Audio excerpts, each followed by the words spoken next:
फरायसुलि बिथांमोना बेयावहाय सोलोंथाइ लानो थाखाय फैदों आरो जोङो बिथांमोनखौ जों गोसो गोरबोजों बरायदों आरो नैबे जि हाबाफारि बे हाबाफारिया दुलाराय बर' फरायसा आफादा मोनसे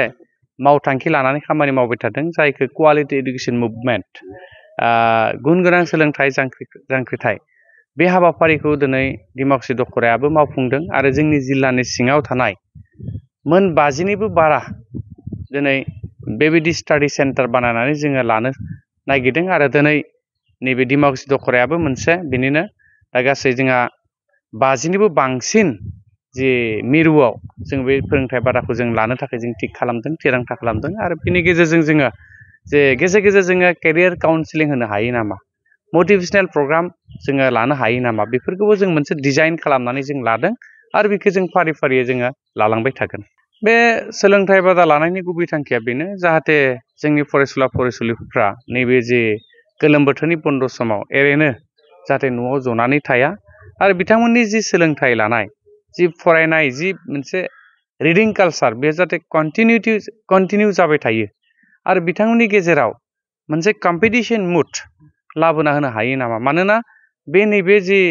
फोरोंथाइ बादा बेयावहाय गंसेल' फरायसालिनि फरायसुला फरायसुलि फैया मोनब्रै मोनबा ओनसोलनि फरायसालिफोरनिफ्राय बेयावहाय जथाइसे जादों आरो बिथांमोननि गेजेराव जों गेजेर गेजेर जिहेथु आनजादफोरबो लागोन बेयाव मोनसे कम्पिटिशन मुड फैगोन गावजों गावनि गेजेराव मोनसे बादायलायनाया जाहाथे फैयो बेखौ जोङो नोजोर लाखिदों आरो बेयावहाय जोङो स्पेसियेलि इंराजि बा जेनेरेल साइन्स मेथामेटिक्सफोरखौ जों बांसिन बिथा खालामनानै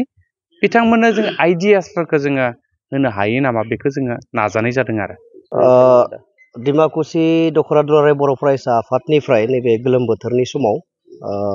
22 साननि थाखाय दिनै 3 तारिखनिफ्राय 25 जुलाइसिम 22 साननि थाखाय जोङो फ्रि सामार कचिं केम्प जों फाथिदों बेयाव गाहायै थाखो 9 आरो थाखो 10 नि फरायसाफोरनो गुन गोनां सोलोंथाइखौ नोजोर होनानै बा नैबे गोलोम बोथोरनि बन्दनि समाव फरायसाफोरा जाहाथे ओरैनो थानो नाङा बेखौ नोजोर होनानै जोङो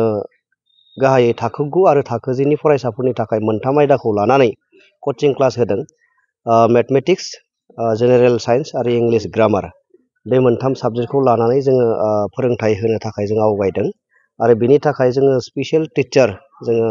एपइन्ट खालामनाय जाबाय गाहायै डिमाकुसियाव मोनथाम हाई स्कुल दङमोन नाथाय बे मोनथाम हाई स्कुलनिफ्रायनो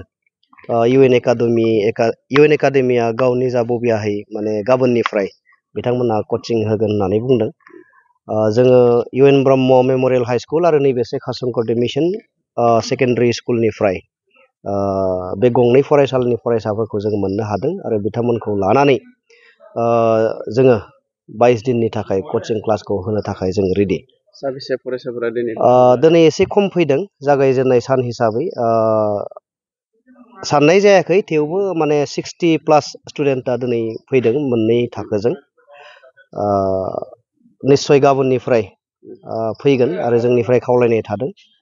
गोलोम बोथोर बन्द होननानै सानसे साननैखौ जिहेतुके फरायसाफोरा रेस्ट लानो लुबैयो दा बेखायनो गाबोननिफ्राय फैगोन बेखौ जोंहा फोथायनाय दं